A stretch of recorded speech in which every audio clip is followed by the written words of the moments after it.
Big boss season 7 പ്രഖ്യാപിച്ച അന്നു തന്നെ ബിഗ് ബോസ് രേവതി, അതായത് ബിഗ് ബോസിലെ പ്രവചനം പറയുന്ന ഒരു പെൺകുട്ടിയുണ്ട്. അതായത് ബിഗ് ബോസിൽ ഇങ്ങനെ സംഭവിക്കും, അങ്ങനെ സംഭവിക്കും, പ്രഡിക്ഷൻ ലിസ്റ്റ് എല്ലാം പറയുന്ന ഒരു ബിഗ് ബോസ് രേവതി, അതായത് ബിഗ് ബോസ് കൊണ്ട് ജീവിക്കുന്ന ഒരു പെൺകുട്ടിയുണ്ട്.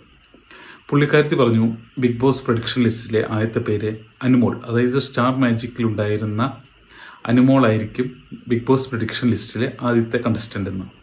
അതിന് റെസ്പോൺസായിട്ട് അനുമോൾ കമൻ്റ് ഇട്ടു, എപ്പോൾ, ആര് പറഞ്ഞു എന്നെല്ലാം പറഞ്ഞു. അതായത് എന്തിനാണ് ഇവരിങ്ങനെ പ്രഡിക്ഷൻ ലിസ്റ്റ് ഇറക്കുന്നത്? ആർക്കാണ് ഇങ്ങനെ പ്രഡിക്ഷൻ ലിസ്റ്റ് കാണാൻ ഇത്രയധികം മോഹം? ബിഗ് ബോസ് സീസൺ 7 തുടങ്ങിക്കഴിഞ്ഞാൽ ആരെല്ലാം ഉണ്ട് എന്ന് നമുക്ക് അന്നറിഞ്ഞാൽ പോരെ. എന്തിനാണ് ഇവരില്ലാത്തവരുടെ പേരെല്ലാം ഇങ്ങനെ വിളിച്ചു പറയുന്നത്? അത് ശരിയായ ഒരു പ്രവണതയാണോ?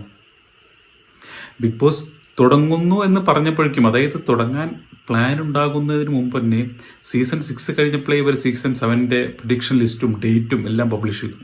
എന്നാൽ ഏഷ്യാനെറ്റ് ആണെങ്കിലോ ഈ പ്രാവശ്യം ലേറ്റായിട്ടാണ് ബിഗ് ബോസ് ഇറക്കിയതും.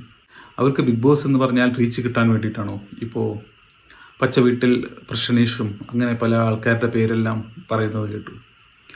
അവർ പോലും അറിയാത്ത കാര്യങ്ങളൊക്കെയാണ് ഇവിടെ. അതായത് അവർക്ക് ആഗ്രഹമുള്ളവരുടെ പേരെല്ലാം അവർ പറയുന്നു ഇവരുണ്ടായിരിക്കുമെന്ന്.